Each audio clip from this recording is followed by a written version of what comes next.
Right now, Ray Fowler, the pilot in command, who normally flies F-16s, has started engine 1, actions Boeing B17G bomber, the Flying Fortress. Engine 2 is starting up now. They'll start all 4 engines and then watch the temperatures very carefully before they commit to taking this priceless piece of flying history off the ground. You'll hear them run these engines up right here in front of us, these 4 Wright cycle supercharged radial engines, 1,200 horsepower each. One by one, and then finally power up before after the end of the runway and take off. Mike Oliver is helping.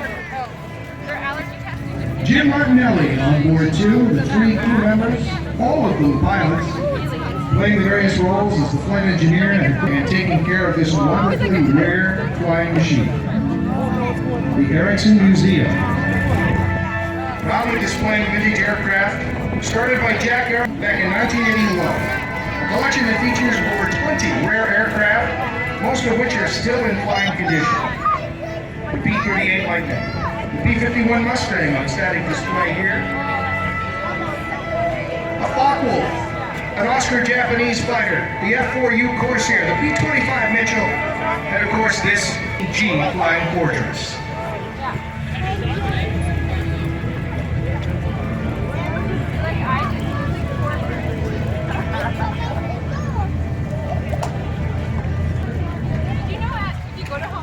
So funny on here for the video, it looks like it's barely spinning the propeller.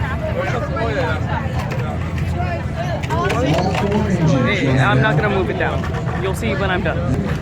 Keeping an eye on all of those oil temperatures. An airplane that goes through about 200 gallons of gas an hour and a lot of oil as well. It's expensive to keep these old warbirds flying, but it's also very important so that we never forget. And that's what it's all about, preserving that history and keeping them flying. Very shortly, they'll be increasing the power. They'll spend at least a couple more minutes, though, making sure that all the oil is where it ought to be, and the temperatures are absolutely right before they send engines up. We're talking thousands and thousands of dollars in repairs if they get it wrong. And of course, there are lives at stake too, so they want to make sure that everything is perfect before they commit those engines up, but certainly before they take them to the sky. Where's your neighbor? Where? You're going to find the chair. Where'd they go? Where'd he go? Is that where you have truck in there?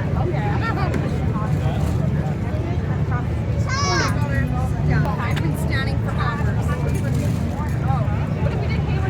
The B17 was employed by the United States Army Air Force in the daylight precision strategic bombing campaign of World War II against German industrial and military targets. The United States 8th Air Force, based at many airfields in southern England, and the 15th Air Force, based in Italy, complemented the RAF Bomber Command's nighttime area bombing, the combined bomber offensive that so many Canadians participated in, all to help secure air superiority over the battlefields of Western Europe in preparation for the invasion of France in 1944. The B-17 also participated in a lesser explosion in the Pacific, which ended 70 years ago this weekend.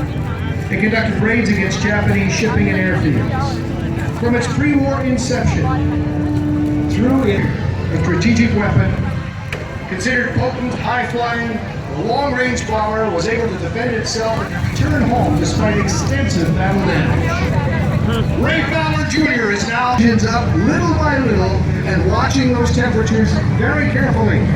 With Mike Oliver and Jim Martinelli keeping their eyes again on all of the temperatures, they continue up and will soon commit to taxiing up to the end of the runway, where you'll hear even more power as those engines develop about 1,200 horsepower each for takeoff.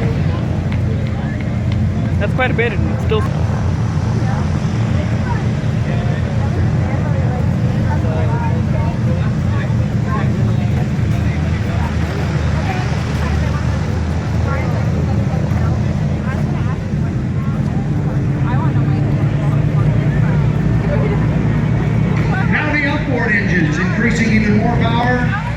as they idle back the inboard engines. Oh my God. All that horsepower to take off when that airplane starts to skate. It's been going on Beautiful against these big mountains.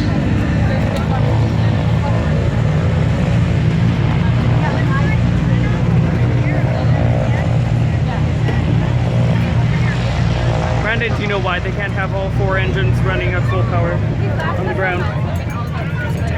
Yes. I was asking Brandon. Silent.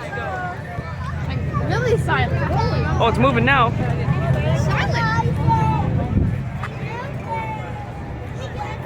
That's how you measure some success. I've just been told that the kids' face painting, because the lineup is now, we figure, about an hour and a half long, they're going to have to an awful job of cutting off the end of the line now for the kids that are wanting to get the face painting done because, well, it's just, they'll be here all night. Sadly, they'll be cutting the end of that line off, so don't be heading over if you want to get a face painted, I've been told. Rats! I wanted to have, a butterfly or something to remember this wonderful weekend by. But there we go! And wait till you see it and hear it in the sky as they taxi around, give you a nice look at this beautiful airplane all the way around with these rare. Yeah, I know it's moving, Brandon. To photograph the airplane. Minutes to see it fly in the air. I didn't see it flying.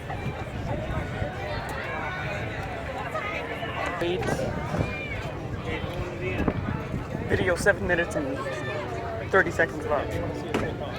Oh yeah.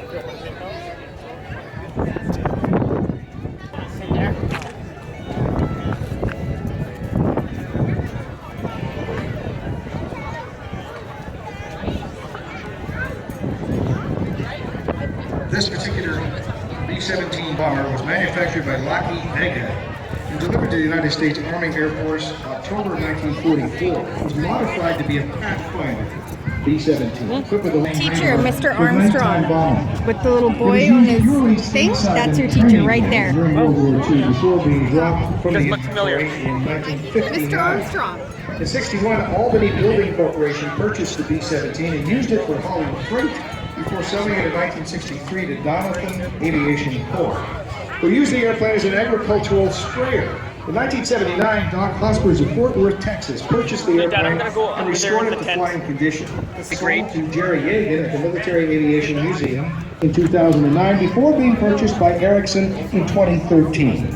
Of the B-17 Pathfinders that were built, this is the only one left in existence.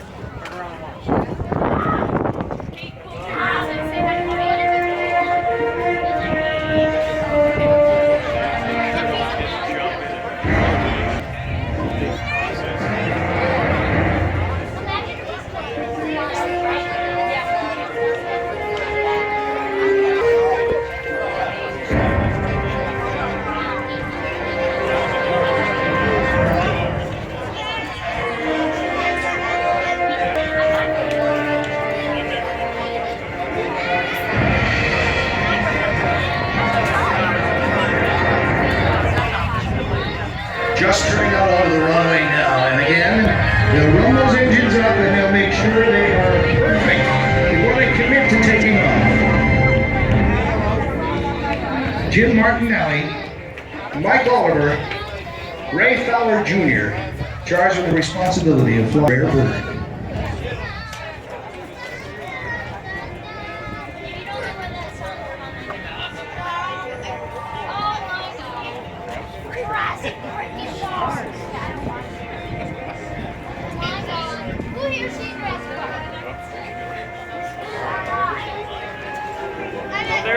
Now on the takeoff roll, now you'll hear these giant engines, the Wright Cyclones, 4 of them, developing their 1,200 horsepower each.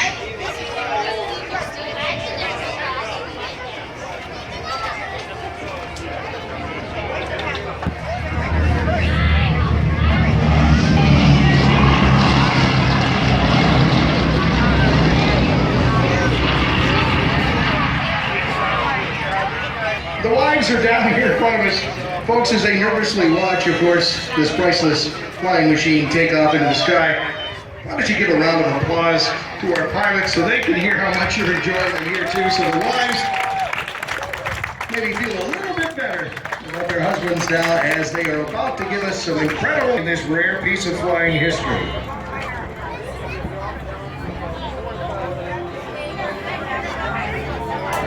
This airplane quickly took on mythic proportions after the war. Widely circulated stories and photos of B-17 surviving battle damage increased its iconic status. With a service ceiling greater than any of its allied contemporaries, the B-17 established itself as an effective weapons system, dropping more bombs than any other U.S. aircraft during World War II. The crew is happy. That means they won't be returning to the Earth, not just yet.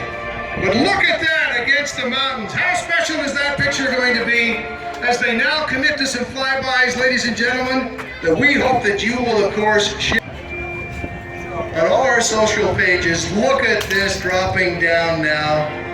And you'll get to hear these beautiful Cyclone engines again. Ladies and gentlemen, the Ericsson collection.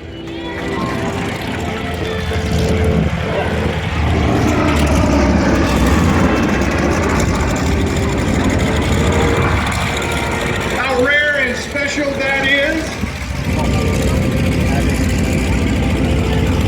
Carefully now, they'll turn that airplane around again so you can get a shot of the